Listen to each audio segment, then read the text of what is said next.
Hey guys, it's Rose here with another Rosie Concepts video, and if you've read my album review this month, you may have noticed that when describing Lorde's vocals or the music, I use the words sharp, soft, and warm a lot. You probably have figured out what I mean by this if you've listened to the album, but today we're going to go over some techniques or ways that you can craft a sharp or soft sound in your vocals.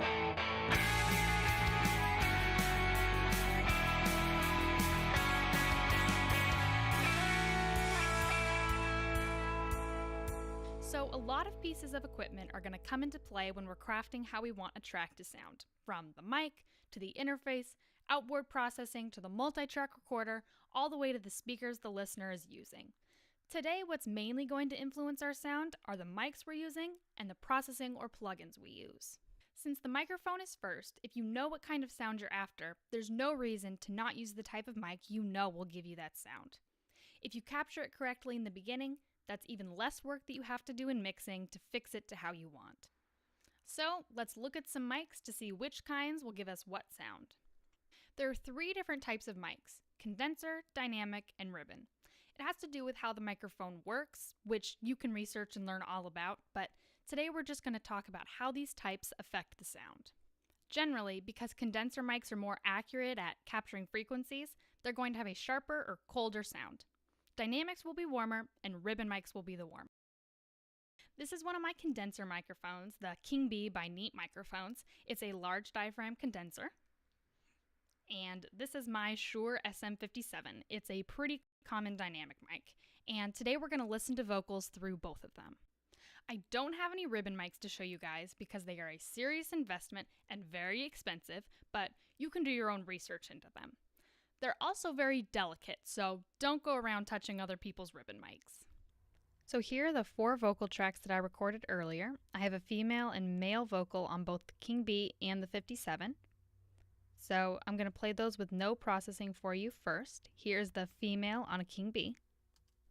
Our thing progresses, I call and you come through, blow all my friendships, just sit in hell with you. Here is the male on the King Bee.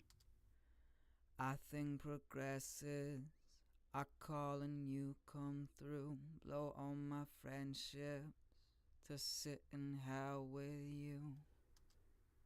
So there was no processing on that. Again, all the EQs that I have up here are disabled, but you could probably hear in the King Bee, it did capture those higher frequencies a bit better than other microphones might, made them sound sharper or brighter.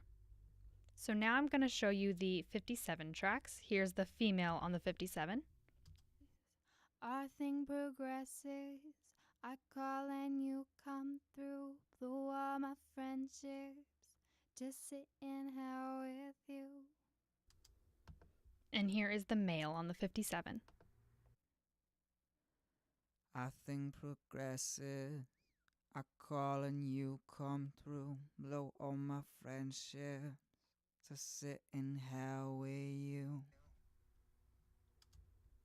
So hopefully you were able to hear the difference between those as well. They were much more rounded out. All of the higher frequencies weren't there to cut through as much, and it made it sound warmer.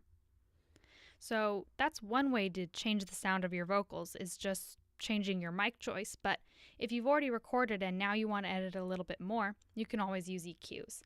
So what I've done is on my female vocal on the King Bee, I went into about 7K and I boosted it about 6 dB. So that's going to make it a little bit sharper. I'll show you what that sounds like. Our thing progresses, I call and you come through, blow all my friendships, just sit in hell with you. So that was the female, and now I'm going to show you the male vocal. I did about the same thing. I went to around 7K and boosted about 6 dB.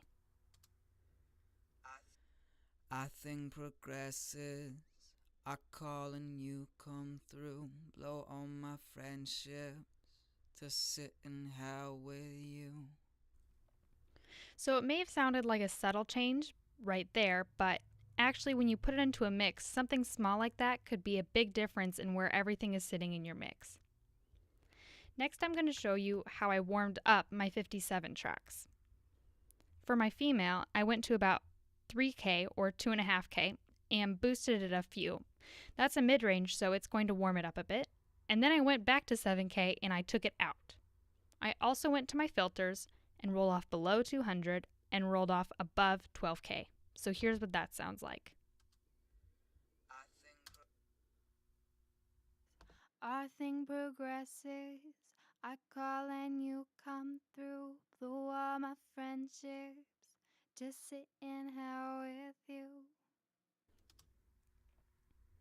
And now I will show you what it sounds like on the male vocal on the 57.